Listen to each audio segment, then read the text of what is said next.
کراچی نفسیاتی اسپتال کے منیجنگ ڈائریکٹر ڈاکٹر سید عبدالرحمان نے عالمی یوم ذہنی صحت کے حوالے سے منعقدہ کے موقع پر کراچی پریس کلب میں پریس کانفرنس سے خطاب کرتے ہوئے کہا کہ 25% آبادی ذہنی امراض سے متاثر ہو رہی ہے۔ ان کا کہنا تھا کہ ہم بعض اوقات ان کے گھر والے بھی ان کی ذہنی کیفیت سے لا علم رہا کرتے ہیں، ان میں کچھ لوگ خودکشی پر بھی آمادہ ہو جایا کرتے ہیں۔ ان کا کہنا تھا کہ ایک اندازے کے مطابق 70% کسی بھی معالج کے پاس نہیں جایا کرتے۔ انہوں نے بتایا کہ ورلڈ مینٹل ہیلتھ ڈے کا قیام 75 سال قبل 1948 میں ہوا تھا، جس کے 150 سے زائد ممالک میں ممبران موجود ہیں۔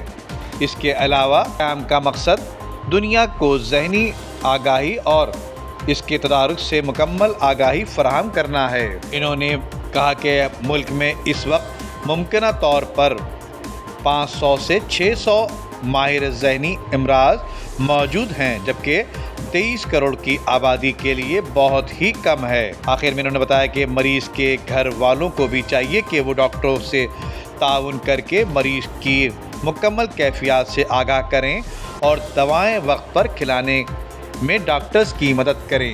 خراب ہے، پریشان ہے، چھٹی پہ جائے گا اور ٹھیک ہو جائے گا، ایسا نہیں ہوگا۔ جیسے بخار کے اندر پیراڈول لینا ضروری ہوتی ہے، ڈپریشن کی بیماری میں بھی ڈپریشن کی دوا لینا ضروری ہوتی ہے۔ اور جو نفسیاتی بیماریاں ہیں وہ بہت کامن ہیں، بہت زیادہ ہیں۔ کئی ریسرچ کے مطابق تقریباً 25% عوام کو کسی بھی ملک میں نفسیاتی بیماریاں ہوتی ہیں۔ 25% کا مطلب اگر آپ پاکستان پہ لگا لیں تو یہ بنتا ہے کچھ 22 کروڑ کے اوپر 5-6 کروڑ تو بنتی ہے۔ کہتے ہیں کہ ہر گھر میں ایوری 4th پرسن، ہر چوتھائی بندہ جو ہے اس کو کوئی نہ کوئی نفسیاتی بیماری ہے۔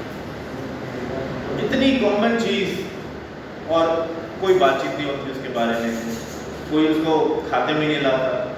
افسوس کی بات تو یہ ہے کہ ہمارے جو ڈاکٹرز ہیں ان کو بھی نفسیاتی بیماریوں کا نہیں پتہ ہوتا۔ جب اس دفعہ ہم نے world mental health day Karachi نفسیاتی اسپتال کی طرف سے منعقد کرنے جا رہے ہیں، انشاءاللہ 20 اکتوبر کو ہم ورلڈ مینٹل ہیلتھ ڈے منائیں گے، اور اس میں زیادہ تر عام ہمارے ڈاکٹرز ہوں گے، جنرل فزیشنز، پیرامیڈ۔ کیمرہ مین امجد اقبال کے ساتھ ندیم صدیقی، میٹرو 7 پاکستان۔ عمدہ میں پکائیں اور جی بھر کے کھائیں۔